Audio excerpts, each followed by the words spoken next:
তারেক রহমান জানেন নাকি পটুয়াখালীর কলাপাড়ার নীলগঞ্জ ইউনিয়নের সাধারণ সম্পাদক যুবদল নেতা জহিরুল ইসলাম খুনি। দর্শক, আপনারা ইতিমধ্যে সবাই অবগত হয়েছেন পটুয়াখালী কলাপাড়ার ইসলামী আন্দোলনের বাংলাদেশের একজন কর্মী মোহাম্মদ ইদ্রিস, ওনাকে যুবদল নেতা জহিরুল ইসলাম পিটিয়ে হত্যা করেছে। নির্বাচন চলাকালীন সময় ইদ্রিস ফেসবুকে একটি পোস্ট করেছিলেন যুবদল নেতা জহিরুলের বিরুদ্ধে।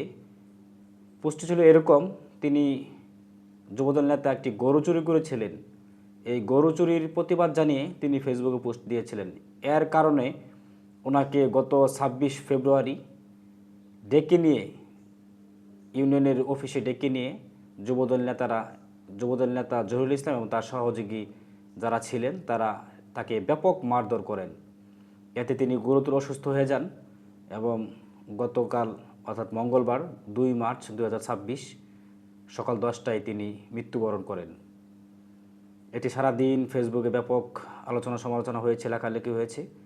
আপনারা দেখেছেন পরবর্তীতে রাত্রে ইসলামী আন্দোলন বাংলাদেশের অফিসিয়াল ফেসবুক পেজ থেকে বিবৃতি দিয়ে সেটির প্রতিবাদ জানানো হয়েছে। আমরা এই যুবদল নেতা কর্তৃক ইসলামী আন্দোলন কর্মীকে যে হত্যা করা হলো পিটিয়ে, আমরা তীব্র নিন্দা ও প্রতিবাদ জানাচ্ছি। আমরা গভীরভাবে শোকাহত এবং মর্মাহত।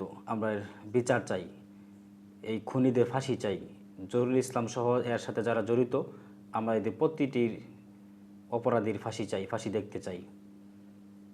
এখন বর্তমান সরকার, বিএনপির সরকার, তারেক রহমান, তিনি কি এই বিচার করবেন নাকি সেটি এখন দেখার বিষয়। আমরা এ ধরনের নোংরা রাজনীতি বাংলাদেশে দেখতে চাই না। আপনারা গণতন্ত্রের কথা বলে মুখে ফেনা তুলবেন, আর আপনাদের সমালোচনা করলেই, আপনাদের প্রতিবাদ করলেই আপনারা অপকর্ম করবেন, কুকর্ম করবেন, চুরি করবেন। সেই চুরির পোস্ট ফেসবুকে দিয়ে দিলে আপনারা তাকে পিটিয়ে হত্যা করবেন, এটা হতে পারে না। আমরা আসলেও ভাষা হারিয়ে ফেলেছি। ইসলামী আন্দোলন, আপনারা জানেন, একটি শান্তিপ্রিয় ইসলামিক দল।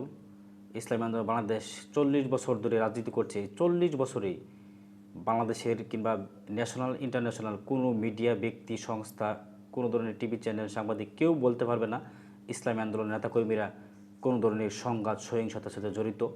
ইসলামী আন্দোলনের দলীয় নেতাকর্মীরা কোন দলে তারা হানাহানি করে, তারা খুন হয়েছে, এরকম কোনো রিপোর্ট কেউ দেখাতে পারবে না। ইসলামী আন্দোলন বাংলাদেশের নেতাকর্মীরা 1 টাকা চাঁদাবাজি করেছে, দুর্নীতি করেছে, দর্শন করেছে, টেন্ডারবাজি করেছে, কিংবা কোন ধরনের অপকর্মে লিপ্ত হয়েছে, এরকম রিপোর্ট কেউ আজ পর্যন্ত দেখাতে পারবে না। আজকে সেই ইসলামী আন্দোলন বাংলাদেশের কর্মীকে আপনারা পিটিয়ে হত্যা করবেন, সেটা আমরা মেনে নিতে পারি না, মানতে পারি না। আমরা এর তীব্র নিন্দা প্রতিবাদ জানাচ্ছি। আমরা জানি আবরার ফাহাদকে 2019 সালে তাকে সেরকম তার হল থেকে ডেকে নিয়ে ছাত্রলীগ তাদের রুমে নিয়ে পিটিয়ে হত্যা করেছিল। সেই ইতিহাস আমরা বলি নাই। আজকে সেই একই দৃশ্য আবরার ফাহাদেও কিন্তু ফেসবুক পোস্ট করেছিলেন। সেই ফেসবুক পোস্টের কারণে তাকে জীবন দিতে হয়েছে। আজকে পটুয়াখালী কলাপাড়ার আমাদের ইসলামী আন্দোলনের কর্মী ইদ্রিস, তিনিও একটি ফেসবুক পোস্ট করেছিলেন। যুবদল নেতা গরু চুরি করেছিল, সেই গরু চুরির প্রতিবাদ জানিয়ে তিনি ফেসবুক পোস্ট করেছিলেন। ফেসবুক পোস্ট এবং কমেন্ট নিয়ে তাকেও আজকে ডেকে নিয়ে, যুবদলের অফিসে ডেকে নিয়ে তাকে পিটিয়ে হত্যা করা হলো। আমরা দেশের মানুষের কাছে বিচার দিলাম, সরকারের কাছে বিচার দিলাম। সাম্য, মানবিক মর্যাদা, সামাজিক ন্যায় বিচার আসলেও এই দেশে নাই। আমরা বিগত দিনে দেখেছি এই দেশে কখনো বিচার হয় নাই।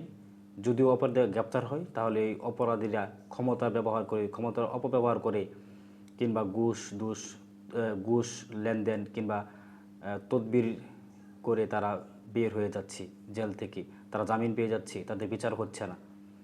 এই হচ্ছে বাংলাদেশের বিচার ব্যবস্থা। আমরা ইসলামী আন্দোলন বাংলাদেশের নেতাকর্মী হিসেবে আমরা এটির জোর দাবি জানাচ্ছি এবং প্রতিবাদ করছি। এই খুনিদের ফাঁসি হতেই হবে এবং এই হত্যাকাণ্ড সহ বাংলাদেশে যত ধরনের হত্যাকাণ্ড হয়েছে, দর্শন হয়েছে, যত ধরনের অপকর্ম কুকর্ম হচ্ছে, যে বা যারাই করুক না কেন, তাদের সবার বিচারের আওতায় আনতে হবে, বিচার হতেই হবে।